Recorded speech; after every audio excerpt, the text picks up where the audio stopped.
Hi everybody, today we are going to be making a value scale watercolor painting. So that essentially means that you're making a watercolor painting that goes dark to light.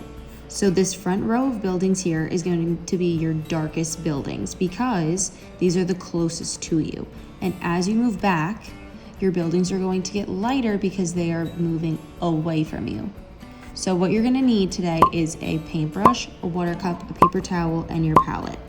Now what we need to do is figure out which colors we want to use today. I'm going to be using orange today. So I'm going to dip my paintbrush into the water and I'm going to place it into the orange, okay? And since my first row is my darkest, I want to make sure my paintbrush is really, really saturated in this orange. Okay, so I think I got enough color on there. I'm going to take it and I'm going to start painting this first row, okay? So I'm gonna go in, and this is pretty dark, but I think we could go darker. But as it dries, we can always add more layers of paint. So I'm gonna go ahead and fill in this entire layer.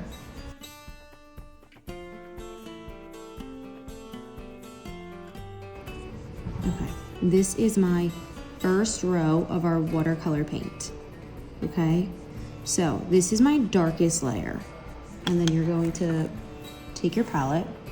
I'm gonna go back into my orange.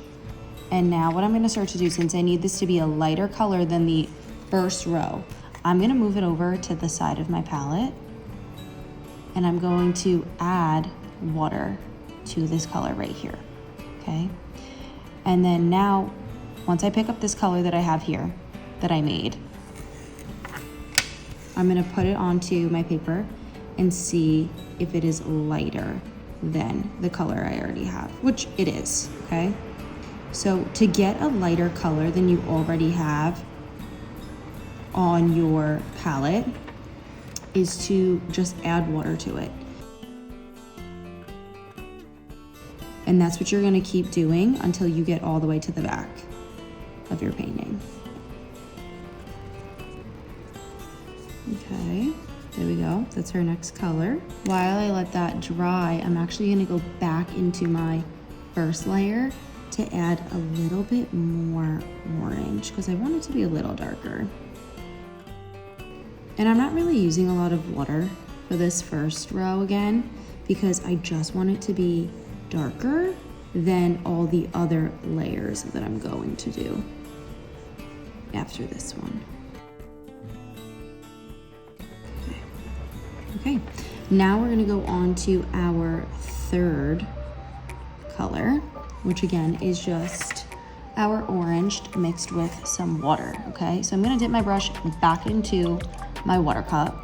I'm gonna dip it into the orange, put it over here on the side again, okay? And I'm gonna get even more water, okay? So I'm gonna dip it to the water.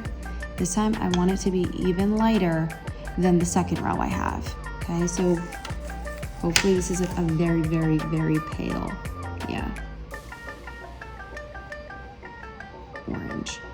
And again, we can always go over that second row to make it a little darker so that we can see a bigger contrast with the colors. And the contrast just means that we see a bigger change in the colors changing. Now that I finished that third row, I'm gonna go back into my second row and make it a smidge darker. And I'm gonna go over my second row. Now we're going to go into our second to last layer. So this is when it starts to get really tricky because you're already pretty light and you have to try to go even lighter.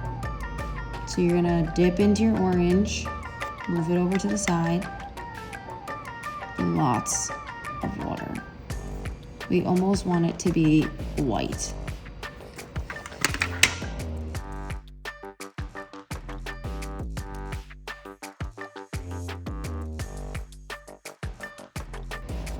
Okay. I'm gonna go back over my second layer one more time and add a little bit more orange. Okay. Now I'm on to this back and final row. I'm not even going to add color I'm just going to add water. So add my water, put it back here. Okay. And we're just gonna dust over the back. This should be the easiest row because you really just have to dip your paintbrush back in the water. Okay, and there you have it. That is your value scaled watercolor painting. I hope you had fun. Bye.